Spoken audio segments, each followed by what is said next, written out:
সংসদ ফের রাফালে তোলপাড়। শুক্রবার রাহুল গান্ধী বনাম নির্মলা সীতারামন রাফাল যুদ্ধ। রাহুলের 5 প্রশ্নবাণ, পাল্টা নির্মলার কখনো বোফোর্স কোচা, কখনো আবার আবেগ। রাহুল বললেন এসব নাটক, উত্তর না দিয়ে পালালেন প্রতিরক্ষা মন্ত্রী।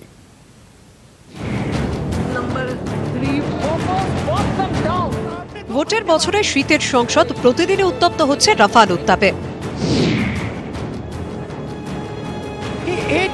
শুক্রবার শুরুতে 5টি প্রশ্নবাণ নিয়ে আসরে নামেন রাহুল গান্ধী। তার জবাব দিতে এদিন অবশ্য অরুণ জেটলি নন, সরব হন প্রতিরক্ষা মন্ত্রী নির্মলা সীতারামন। টানা প্রায় 2 ঘন্টা ধরে বলেন, কখনো নিশানা করেন রাহুলকে, কখনো গান্ধী পরিবারকে, আর শেষমেশ রাফালে পাল্টা হিসেবে অস্ত্র করেন সেই বোফোর্সকে।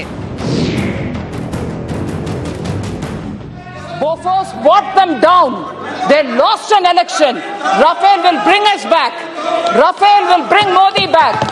Rafale will bring Modi back to have a new India. Rahul গান্ধীরও হুল তৈরিই ছিল। খোঁচা দিয়ে বলেন প্রতিরক্ষা মন্ত্রী এত কথা বললেন, কিন্তু রাফাল নিয়ে তার মূল যে 5টি প্রশ্ন তার উত্তর কেন দিলেন না?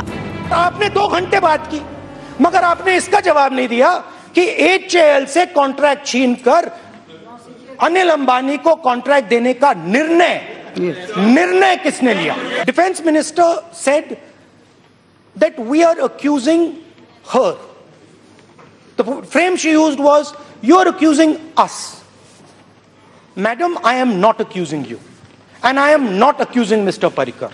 I am accusing Mr. Narendra Modi. I have no proof so far to say that you are involved, but I am very clear that the Prime Minister is directly involved in the Rafale scam.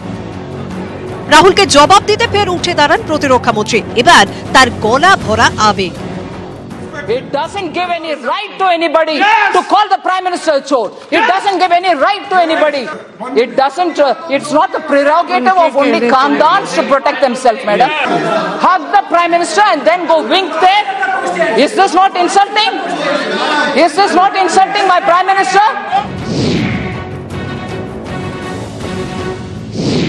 Rahul গান্ধীর পাল্টা একটাই প্রশ্ন, Rafale নিয়ে তার প্রশ্নের উত্তর কেন দিচ্ছে না মোদী সরকার? और मेरा सवाल था, जब प्राइम मिनिस्टर ने बाईपास सर्जरी की, जो आपने माना अपने भाषण में, आपने माना कि हमने 36 हवाई जहाज खरीदने का नया कॉन्ट्रैक्ट शुरू किया, तो मैंने उनसे पूछा था जब ये बाईपास सर्जरी हुई क्या एयरफोर्स के लोगों ने ऑब्जेक्शन किया, हां या ना? और आपने देखा इस सवाल का जवाब देने के बजाय रक्षा मंत्री ने पूरा मतलब वहां ड्रामा शुरू कर दिया। সংসদে এখন প্রায় প্রতিদিনই রাফাল যুদ্ধ। এর আজ লোকসভা ভোটে কতটা পড়ে সেটাই দেখার। নিউজ 18 বাংলা। কুম্ভে যাওয়ার আমন্ত্রণ জানাতে বাংলায় এসে অস্বস্তিতে উত্তরপ্রদেশের মন্ত্রী। সাগরের পুণ্যার্থীদের জন্য বিমার ব্যবস্থা করেছে তৃণমূল সরকার, কিন্তু কুম্ভে এমন কোনো বিমা নেই। এই প্রশ্নে বিড়ম্বনায় যোগীর দূত।